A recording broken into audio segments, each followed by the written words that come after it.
guy that was in a long-term relationship and had always made disgusting advances at you, and you would come back and tell me you feel so objectified and sexualized and this and that, but you ended up sleeping with him, and on top of sleeping with him, knowing that he had a long-term girlfriend, knowing that he was committed to someone, you believed that he was going to leave his girlfriend. Hello stranger, it's been a minute since we...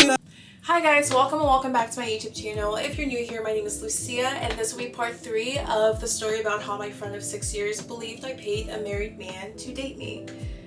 Let's dive into it. To recap, in part 2, I left off with telling you guys that Pygmy had gone to my sister-in-law and had basically repeated all the bullshit that she had been hearing about me, and apparently I had said some nasty things about her, and then my sister-in-law was like, oh, did you ever go to Lucy and talk to her about this? And she was like, well, no, I didn't. And then my sister-in-law encouraged her to have a conversation with me in which Pygmy wanted my sister-in-law to mediate. On March 2nd, I had the conversation with Pygmy, and my sister-in-law was also part of that call, and she was there to mediate the situation, I guess. Pygmy started the conversation by victimizing herself. She starts bringing up things from the past that had all been resolved, by the way, but it was either a misunderstanding, something I had already taken accountability for and apologized for, or, you know, something along those lines. So she brings that up, and I'm thinking, there's no way that this girl wasted my time to get me on this call to talk about the same BS. Like, especially because remember in our initial conversation, when I was telling her, hey, there are patterns that I've noticed where I feel like you should have my back and you didn't. And she's like, can you bring up examples from the past? Because I told her there are examples from the past. So I brought up examples from the past in our initial conversation back in December, and she told me, oh, I feel like you're just bringing that up because you're not over the situation. I feel like you're just bringing that up because you're still stuck on the situations. So the fact that she's able to bring up situations from the past that I had already resolved, we had resolved it, I had apologized for, you know, something along those lines, was just so weird to me and laughable because the hypocrisy, like, girl, is this working? It's okay. I brought it to her attention, like, you're bringing up things that have already been resolved, and she's like, I know, but what? I know, but what? It's not like we resolved it and I apologized and then she came back later and was like, you know, I'm still hurt about those things. No, I apologized. I took accountability for the things that she's mentioning and we moved on. They were never brought up again. I never knew it was something that still bothered her. Like, so for you to bring it up and think that you're valid in doing that, especially when it's irrelevant to this whole situation, like, you're victimizing yourself and you're trying to justify whatever BS you're about to tell me, which is what she was trying to do. So I'm telling her, okay, like, what else did I do? Because obviously it's not clicking. Something's not right. Something's not clicking.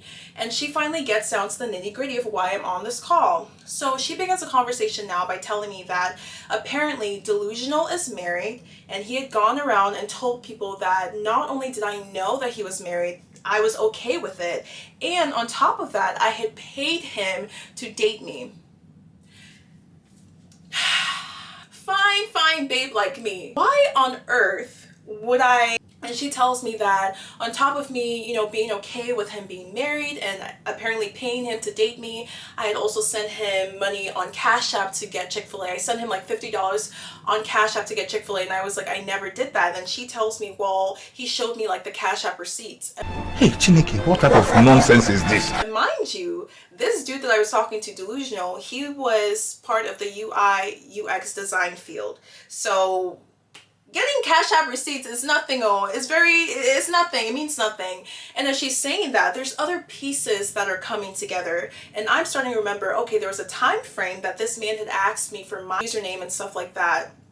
And I had taken a picture and I sent it to him. And now looking back, I think he did that to make sure that he got my username correctly and the photo that I was using correctly, so he could put like these fake receipts together and bring it and show, you know, my friend Pygmy, like, look, yeah, she sent me $50 on Cash App, and she's saying that, like, I'm also bringing that to her attention. And she is a very, very cold person during this conversation. She's telling me, let me finish. She's not coming in like apologetic. She's not coming in feeling bad. She's not coming in like even saying, I'm sorry that it took me so long to confront you about this, or it took me so long to talk about this. Nothing. She's cold hearted on the call, y'all. It's fake. And then she's also telling me how he said that I bought him an Apple Watch and I bought him AirPods and, you know, all these other things. And I apparently paid for, there was a Kenyan event or something that was going on, but I apparently paid for him to go and stuff like that. And I'm just thinking, first of all, where am I getting this money? Because Apple Watch and AirPods, they're not cheapo. They're not cheap. And I'm sure that he was saying that I bought him the brand new ones, the ones that came out this season. Where am I getting the money from? Am I secretly rich and I just don't? You've known me for 6 years and you believed a man that we've both known for like 2 months. And you believe that I have the type of characteristics that I would come and willingly know someone is married and be okay with them being married. And then on top of that, that I'm just so pathetic and wanting male validation so badly that I'm gonna go pay that man to be with me, to stay with me. And then I'm going to go buy him everything that he wants like I'm a sugar mama. You have to be stupid and dense. There's no other explanation. You have to be stupid and dense. Like, imagine yourself in my position. And then she also tells me that I apparently was saying horrible things about her. I called her a whore. Like, she said that this delusional guy came and showed her text messages where I had called her a whore, where I had said that I was jealous of the attention that she got from men. Y'all! Hey. And we'll go through the lineup of men that she's talked to so you guys can really help me to understand who in that lineup I was jealous of, because I need to understand.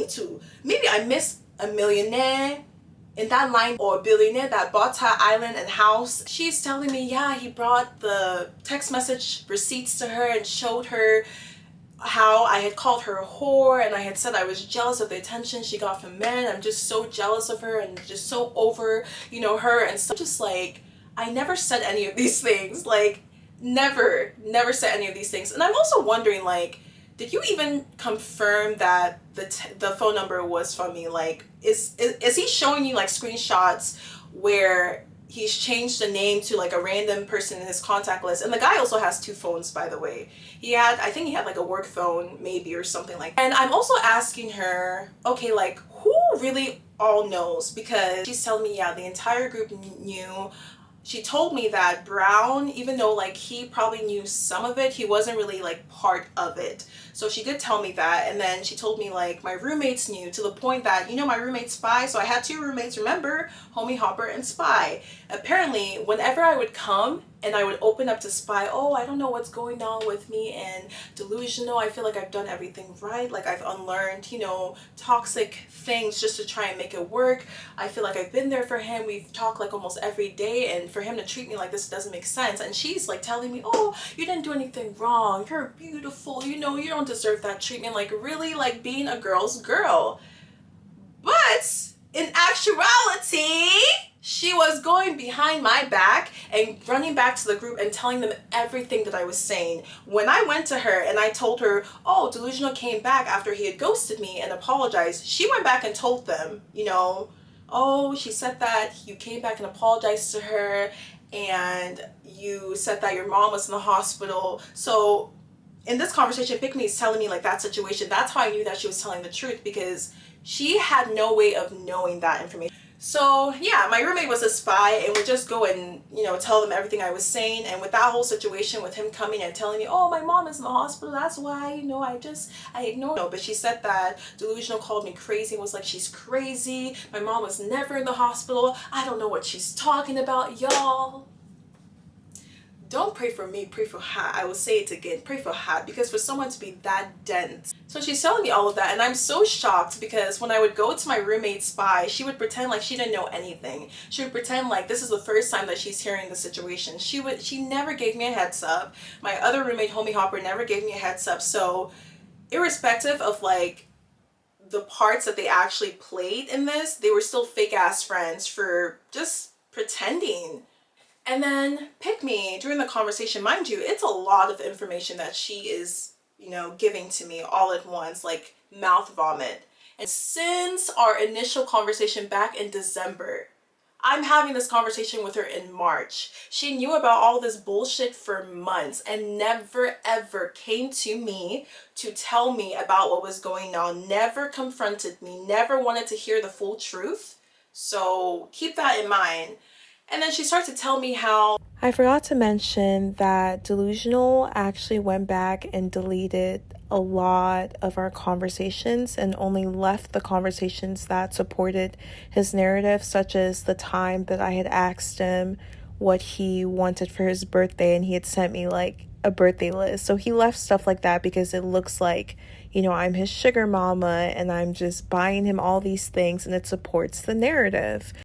I also wanted to mention that Pick Me told me about a time that Delusional came to tell them how he had come over, and I think like this was probably regarding like his apology, but he had come over to end things with me and to hold me accountable for the things that I guess I had been doing. And we were literally joking around and being flirtatious and just having banter.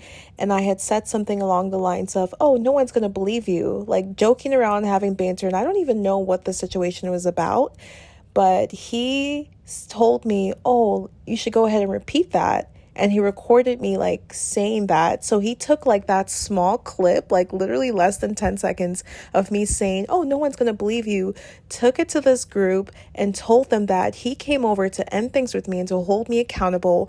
And I told him that no one was going to believe him. And also I had cussed at him and I told him to get out of the house and all of these things. And as Pick Me is telling me this, I'm like, you're actually a horrible person. Like, you really don't know me at all if you're capable of believing someone that we've both known for less than 2 months now. Let me tell you what red flag she was noticing. So apparently in December, around the same time that I had my initial conversation with her, around the same time that her ass came to my room and was like, oh, the group is going to this club, you should come. And I was the last person to know about this club. She said that in December, the group was supposed to come and hold me accountable for all the stuff that I was doing. And then when they didn't hold me accountable in December, that's when she was like, oh, it's all making sense. And she went to them and was like, oh, why didn't you guys go and hold her accountable? And apparently, according to her, they were like, oh, you know, we should just let it go. We should just move on. You know, just let her do whatever she wants to do. You know, whatever, let's just move on. And she thought that was so weird. She thought them not holding me accountable was so weird.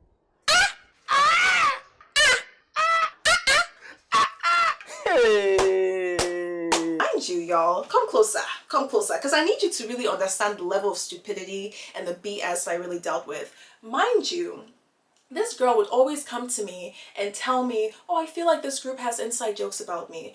Oh, I feel like Homie Hopper likes sassy. I feel like there's something going on behind the scenes and they're being fake. Oh, Homie Hopper has made a comment about me parking in the garage, because when she would come and visit me, apparently Homie Hopper would make slick comments like, why are you parking in the garage when you don't pay rent? And she would come and tell me like, oh, Homie Hopper is making those comments, I feel very uncomfortable. Or when she would be in the kitchen and trying to use like, you know, our spices or whatever we had bought for groceries, Homie Hopper would again come make comments like that. And to me, those comments were like banter, like jokes. Like, I didn't think it was that deep, but to her it was like jokes about me. They're making fun of me. She's making all these slick comments. So I was like, okay, you know, you're hurt from this. And whenever I would notice like the comments were being made, I would stand up for this girl. According to her, since they didn't come and hold me accountable in December, that's when she started noticing red flags. And mind you, in December, I had the conversation with her, perfect opportunity for her to herself come and hold me accountable. You know, you're a big man behind the scenes, big woman, talking shit about your friend, helping people to talk shit about your friend, hiding it, because I don't care if behind the scenes you're defending me. If you're continuously going to a group that's continuously talking shit about me and then you're seeing them smile in my face and pretend like they're my friends and you're not giving me a heads up, you're a fake ass friend. How can I have a conversation with you, I come to you, and you don't even bring any of this up? And that's another thing that she told me. She told me, because I was telling her like, oh, in our initial conversation, why didn't you mention this to me? And she told me, she went into the conversation, because mind you, I told you all that she called my feelings dumb. She stormed out of the conversation. She was cutting me off, all of that. She told me that she went into that conversation expecting me to come and confess to the things that she was hearing about.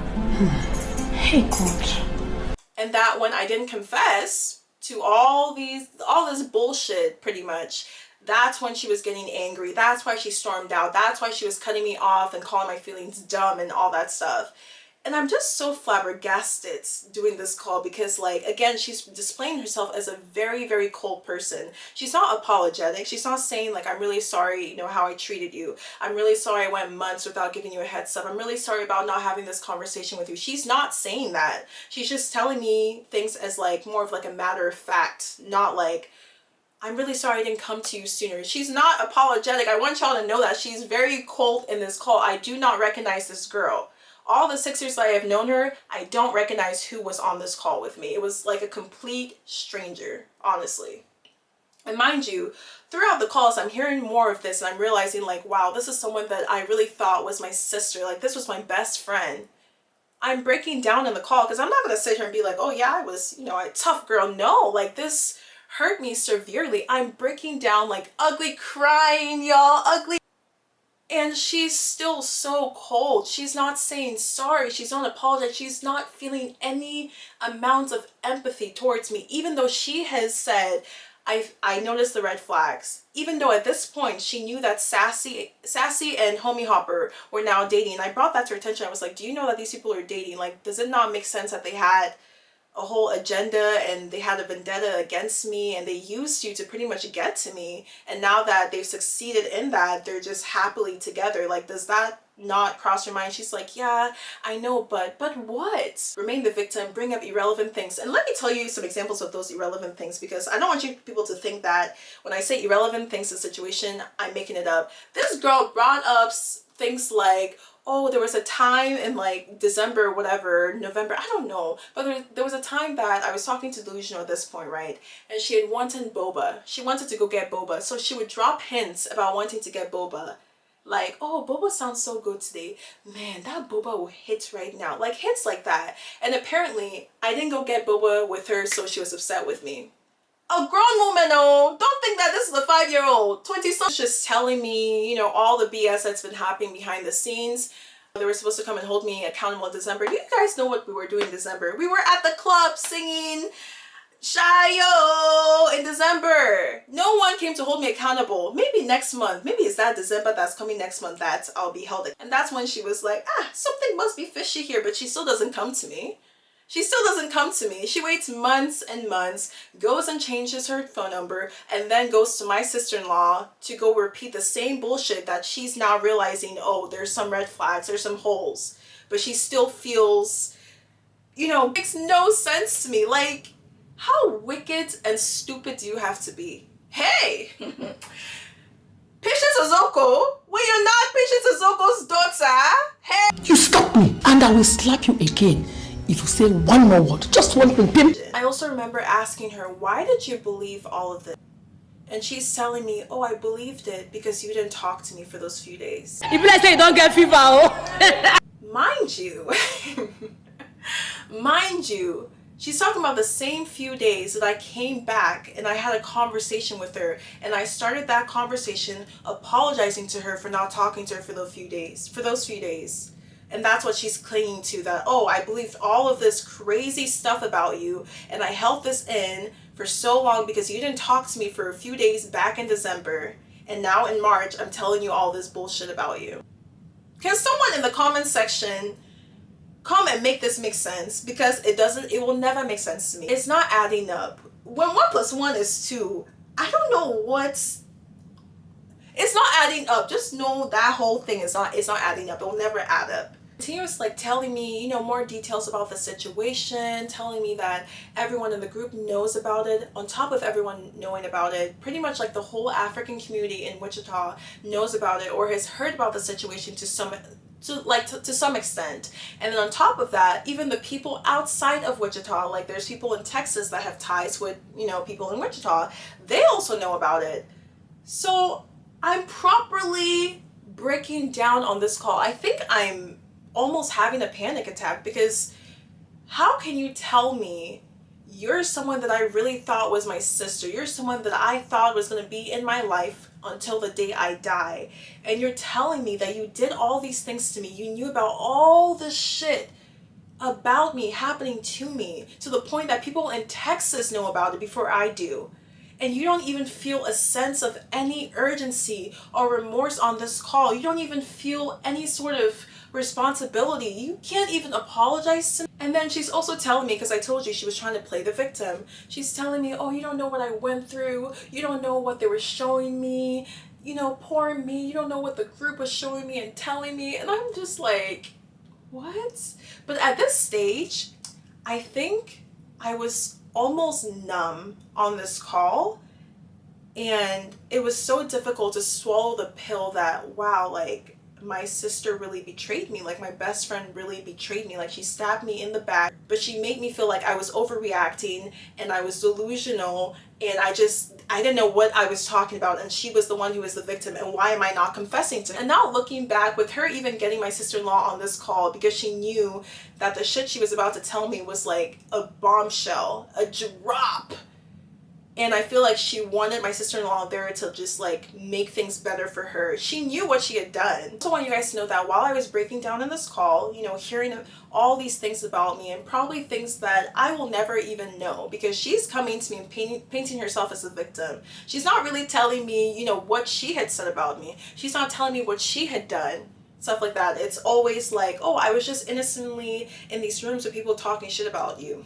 I'm just so fragile and innocent, and they were the ones, you know, just coming and showing me all these crazy things about you, and, you know, sharing all these fake receipts and telling me all these stories. Like, that's how she's painting herself to be. Like, I was just an innocent bystander. That's how she's painting herself to be. She's just listening to me breaking down, and whenever I would try to, like, you know, tell her, no, that's not what happened, you know, with that situation that they're telling you, she would be like, let me finish, literally, let me finish.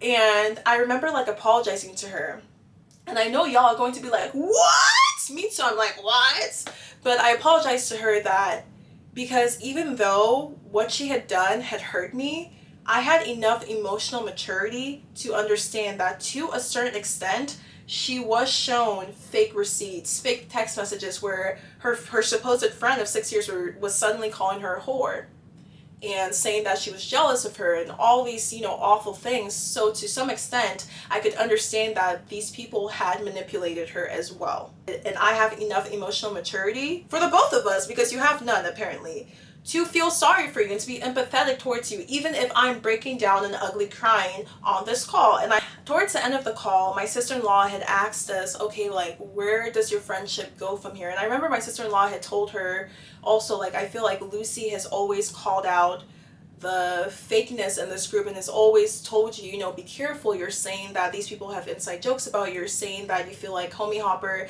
and Sassy are dating or plotting or planning something behind your back and secretly like each other. So be careful. And I had always warned her about that. I'd always told her she deserves better than, you know, Sassy. She deserves better than someone who is going to take her to the bedroom. So my sister-in-law did call her out and was like, Lucy has always warned you and stood up for you. And I remember saying that, you know, like, I feel like the group definitely played a big part in like the manipulation and sort of like the trajectory of our relationship. So I can see, you know, both of us working towards a friendship in the future, and that's what I said on the call. Her response, she just said, I don't know, I have to think about it. I don't know what homegirl is thinking about, but me, I was very delusional on this call. Like, I was still trying to hold on to the longevity of our friendship instead of realizing that there's no quality or loyalty or trust in that friendship, and I had to let go. That was such a hard pill for me to swallow, and I wasn't ready to, so I was holding on as best as I could. And I was just crying, and then I was also debriefing with my sister-in-law, and I also pointed out, like, you know, like, in the conversation she didn't even apologize to me, and I was starting to like kind of regret that, because like, she didn't deserve an apology. I had no reason to apologize to her. I didn't have to do that. I didn't have to say those, you know, kind words to her, especially to someone who was being so cold to me. And my sister-in-law told me, you know, don't feel sorry or don't regret apologizing. Like, that shows your character. That shows the type of person you are, and it emphasizes like her character and stuff like that. And I was like, you know what, you're right. Let me not regret apologizing to her. And then I also sent her my Cash App statements, where it showed that I never sent money to Delusional ever in my life. I think her response was like, thank you for sending these, and that was it. Still had an opportunity to apologize to me. If she wasn't able to like do it vocally, she could have like texted me, hey, you know, my bad. Something very simple, something that shows, you know, you're a little bit empathetic, but nothing. She didn't say anything to me, and I was like, okay. And then I also got on a FaceTime call with the birthday boy, and I remember this was the first time that he had seen me cry ever in his life. And I just remember him being so like kind to me and actively listening, and he was asking me like, are you okay? Like, to me, like, why did she believe any of this? Like, it's so clear, like none of this is true, like it doesn't even make sense with your character. And I'm telling him, oh, she said it's because I didn't talk to her for those few days in December. And he's like, what the he's as confused as me, because what is homegirl really talking? I know y'all already see the hypocrisy in this situation, but I want to emphasize it even more. There was a pool hangout where me, Pick Me, and a few other people were getting together. Earlier that day, we had gone to the fair and did a bunch of things, so your girl was tired. I came back home and I took a nap, and if you know anything about me, you know I don't like taking naps. I woke up, I felt very disoriented, and I tried to get myself together, and then Pick Me and I were texting, and she was asking, bro, where are you? There's people here. Where are you? I've had to vouch for you to people, and I felt really bad. I apologized to her. I was telling her, you know, I'm trying to hurry up and be on my way. I just felt so exhausted. And she was just not having it. And I feel like this girl was more so upset about like the wine not being there, because I was the only one who had bought like 2 bottles of wine. But that's just my theory. Anyways, your girl felt very bad. I apologized to her, like I said, and then Pick Me did not talk to me for a few days. She came back and she felt very justified for not talking to me for a few days. She never apologized for not talking to me for those few days. And I'm just pointing this out to emphasize, does that mean I'll go and sit in rooms with people talking shit about her and help them spread rumors? Does it make sense? And then this was also around the time that I wanted to take a trip to see him, so I told him I'm gonna come see him in Atlanta, and he was like, yeah, come, you know, stay as long as you need to, just get out of that environment. So he was so kind to me, and I really, really appreciate him for that. To this day, he's like one of my closest friends. So if you're watching this, I love you, and thank you so much for being there for me when I needed it, because for me to cry, I'm not the type of person that cries in front of people. I can cry behind the scenes, sure, but like to cry in front of him, like I think he really knew like I was probably at my lowest, and him being that nurturing and kind-hearted was something that I really, really needed. I forgot to mention, in the conversation with Pick Me and, you know, my sister-in-law is the mitigator or whatever. Okay, so in that conversation, Pick Me had said stuff like, oh, how could these people do that? What's wrong with them? So she started saying stuff like that. Mind you, this girl knew for months what was being said about me. All of a sudden now in this call, she's saying, what's wrong with these people, eh? What do you want me to do? Do you want me to go and say something to them? That's what she said. And I was like, no, I don't need you to stand up for me or say anything to them. I will plan to move out. And also during the conversation, she told me that Dumbo had also messaged her regarding the friendship that I had with Sunshine, and he had said something along the lines of, oh, look, Lucy's trying to replace you with Sunshine. Like, what do you think of this? Lucy's trying to replace you. What? She was telling me in this call that her and Dumbo's friendship kind of went downhill because she was getting tired of him always coming and telling her stuff about me. I wish I had an explanation to come here and say, oh, it's because I did A, B, and C, but I really don't know why. And the reasons that, you know, she was giving to me in the beginning of the call were so irrelevant to this whole situation and were things that had already been resolved. So I can't even come and say, oh, it's because I did A, B, and C to Pick Me and that's why I deserve all of this. I literally do not know why any of this happened. But also I want to emphasize that people don't need a reason to be hateful to you. They don't need a reason to be shitty people to you. They just need an opportunity. And now I want to touch on the lineup of men that apparently I was so jealous of, and you guys can help me decide what I had to be jealous of. So we're going to take it all the way back to my sophomore year of college, when she was talking to this one guy, and they just had a situationship where they were messing around, you know, behind the scenes, and she would always like decline like liking him, but I could tell like eventually she had grown fond of him, and she did admit it towards the end, but by then like things had gotten so messy and rocky that it was just a little too late. And I remember we had a different friend group back then, and we were all hanging out. She was in the dorm room, I think like working on homework or something, and the friend group had asked this guy that she was messing around with about her, and the guy had threw her under the bus, and I was in that conversation and I stood up for her. Not only did I stand up for her, I left that room going straight to her and telling her everything that was said, what happened, what I said, because that's what you do as a friend. So is it that one? Is it that guy that I'm jealous of? The guy that was so ready to throw her under the bus? No?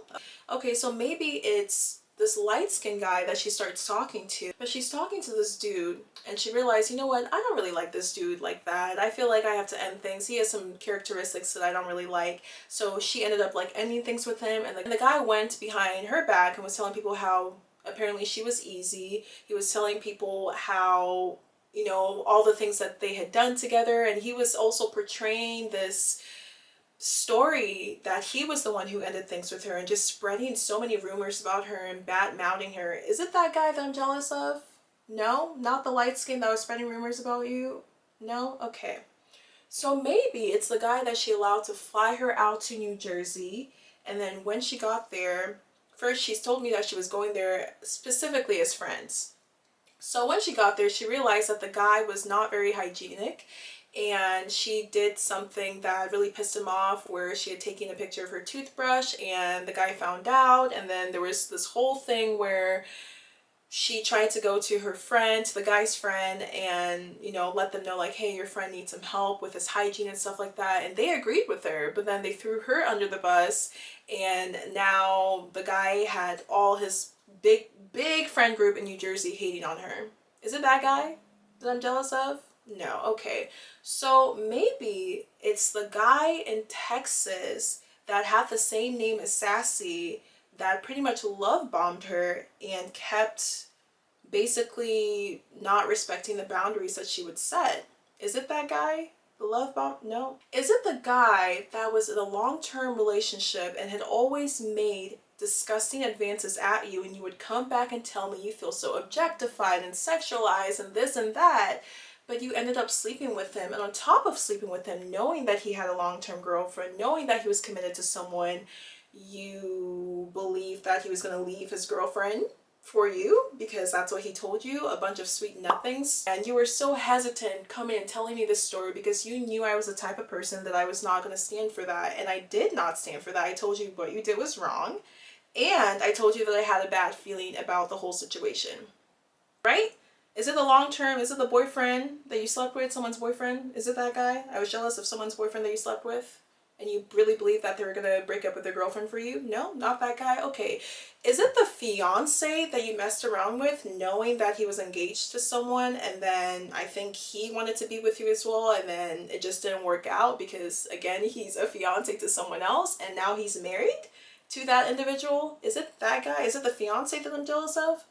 No. Okay. Then it has to be Sassy, right? Sassy, the guy who compromised with you for 1 year and then ended up dating your friend, and the whole time that he was messing with you, he would never take you on a date or buy you flowers or really do any of the things that you were wanting, and you kept saying, oh, I'm so done with Sassy. Oh, Sassy came and told me that I have no hair. Sassy came and told me that I'm bald-headed. Sassy came and told me that I'm getting, you know, my face is getting bigger. Sassy came and told me this and that and that and this. And then when you ended things with Sassy and he tried to, you know, keep you in his life, told you that he feels like he's fallen in love with you, as soon as that was over, he went and was publicly with the friend that you had suspected all along. And then all of a sudden now I'm seeing him buying flowers for her. All of a sudden now he's taking her on dates. All of a sudden now, like, he is doing things that I didn't even think this man was capable of, but he never did any of those things with you. Is it Sassy? Is it Sassy that I'm jealous of? Because that's the last one on my list, unless I'm missing a millionaire. Somehow you believe that me, Lucia Agbor, is jealous of those men and jealous of the attention that you're getting from those men. Please be so for real. Please actually be so for real. I don't like to talk, because when I talk now, I hurt people's feelings.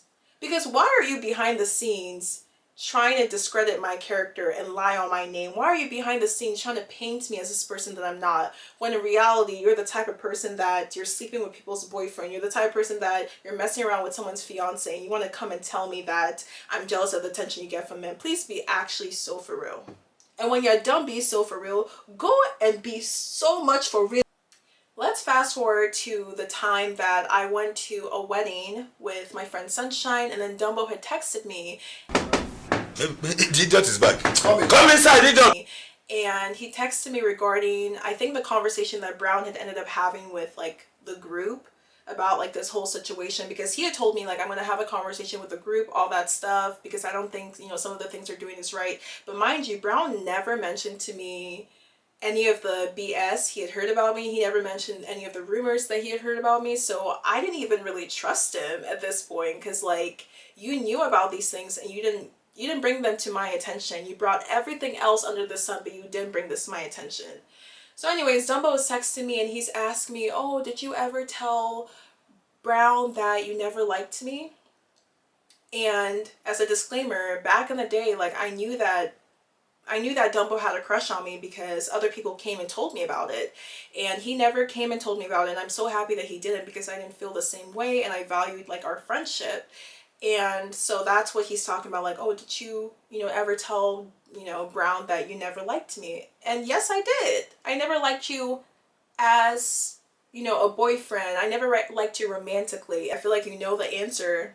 Like, I don't know why you're bothering me. And I was just acting as foolish as he was, because what are you really talking about? Why are you on my phone texting me on some BS talking about, did you ever tell him you didn't like me? Like, you knew I didn't like you. Like, this is just so funny to me, because behind the scenes, you're being fake. You're being a fake ass friend to me, and then you're coming and texting me and acting like you care about my energy changing and you care about, what's going on with me. Like, get off my phone. I ended up going to Kansas City for my niece's birthday in late March, and then when I was there, I think I had just fully come to terms with like everything that was happening. I wasn't really as numb. I mean, I was still numb, but like I was thinking a lot more logically, especially regarding like the conversations that I had had with my other friends regarding like this whole situation. And when I had updated them about like my conversation with Pick Me, Birthday Boy is telling me, like, you deserve better. Sunshine was telling me that is not your friend. Like, you deserve so much better. You do not need that person in your life, like all of that. So they're telling me everything, and I'm thinking a lot more logically.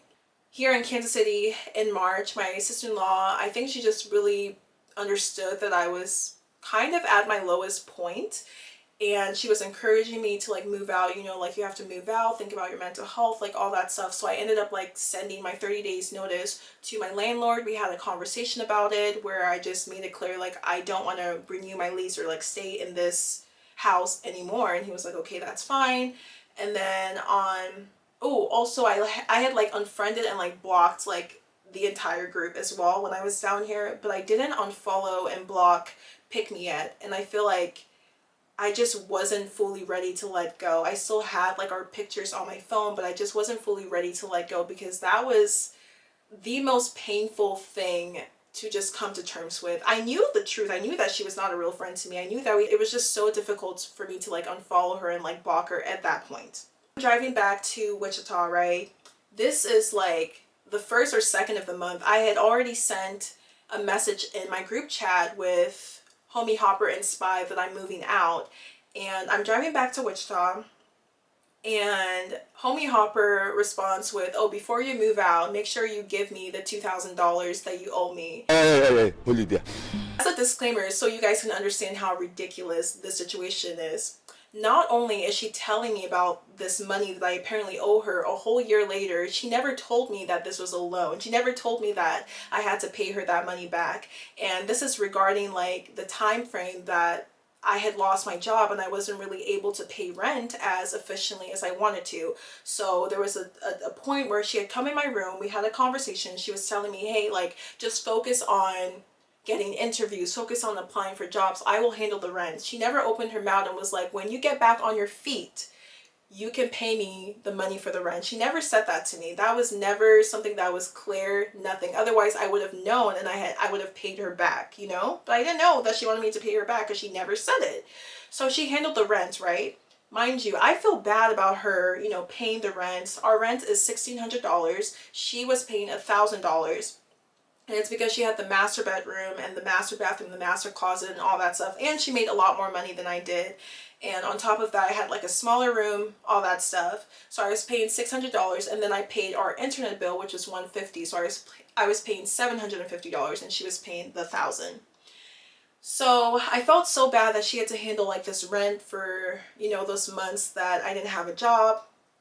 And I went to her and I was like, hey, let me handle 1 month of rent, like the whole $1,600. And I handled 1 month of rent and she really appreciated it.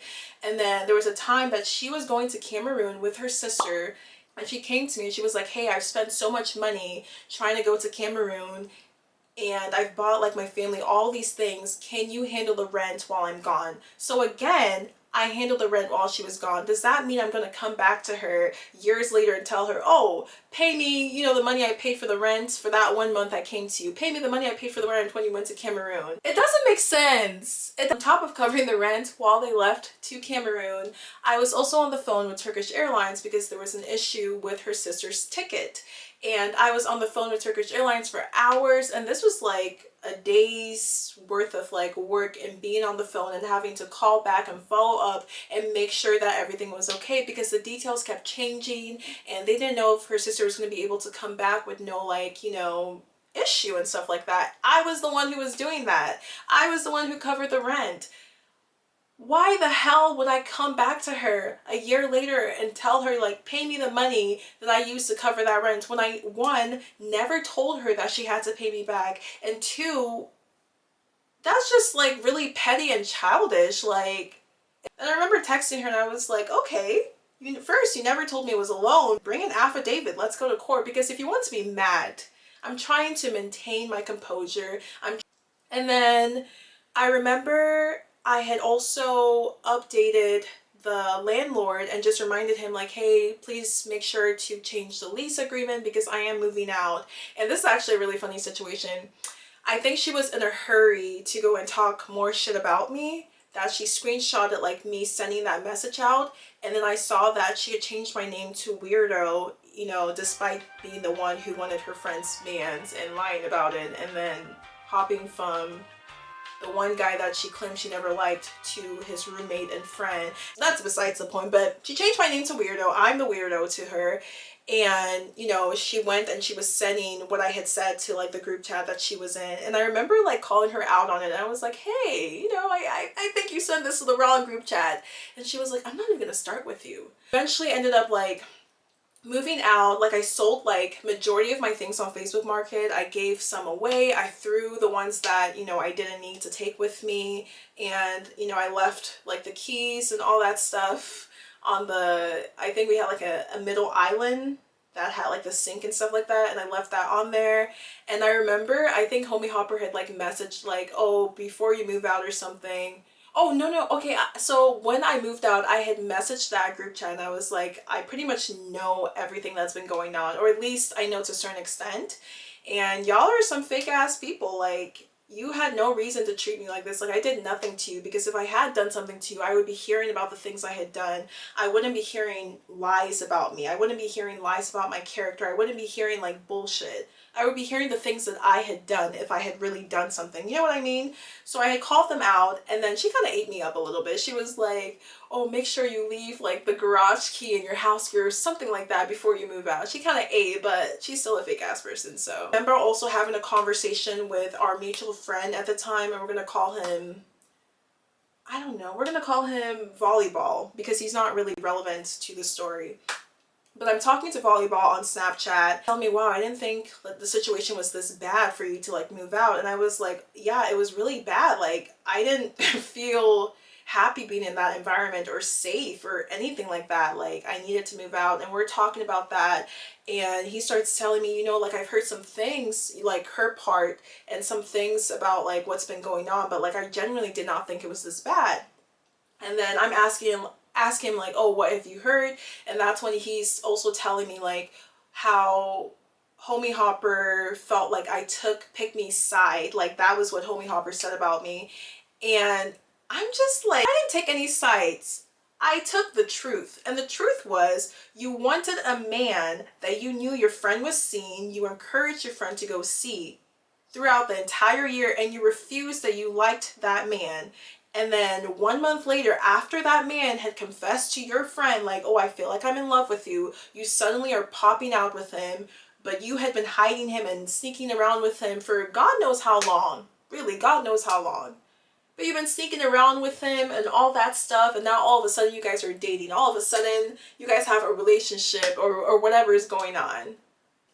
On top of it, I had also unfollowed and blocked Pick Me by this point because I had come to the realization like I was ready to like let her go and let the memory of her go. Like I deleted like our pictures and all that stuff. And you might think, wow, you're doing the most, but what am I going to be doing with the pictures? If you really think about it, I don't need to reminisce like, oh, here's my fake friend. Probably thinking, okay, surely this is where the situation ends. Nope. Nope. There'll be a final part, a final part 4. And I will go into detail about how Pick Me's friend lawyer came to her defense and then kept like switching sides and stuff like that. And I will also give you guys some details about like some of the things that I heard that Pick Me was saying in an effort to just discredit my character and justify like her actions. But there's nothing to justify. Like, you're a shitty friend who had multiple opportunities to be real and you chose not to. If you cared about the truth, you would have come to me and, you know, gone like my side of like things in the whole situation. You don't go to a group that you claim have inside jokes about you and believe them 100% and then claim to be the victim. You don't do that. Nope. Shitty ass friend, fake as hell, and you have no loyalty. You have no real definition of what friendship actually is, because if you did, you would have never moved the way that you chose to. You would have never been in a call being cold-hearted and not even like apologizing or taking accountability for any of the things that you did and said to me. Anyways, y'all, that is part 3 for you. Like I said, there is a final part 4 coming up where I will provide details about how her friend came to stick up for her and was just switching sides continuously, and I will provide details about some of the things that I heard that she was saying about like my character and just trying to paint me out to be this person that I wasn't, just to justify what she had done. And like always, thank you guys so much for watching this story time. If you like the story time and my content, please don't forget to like, comment, and subscribe. That tells me that you enjoy the content and I can keep putting it out. As always, I will see you guys in the next one. Bye guys.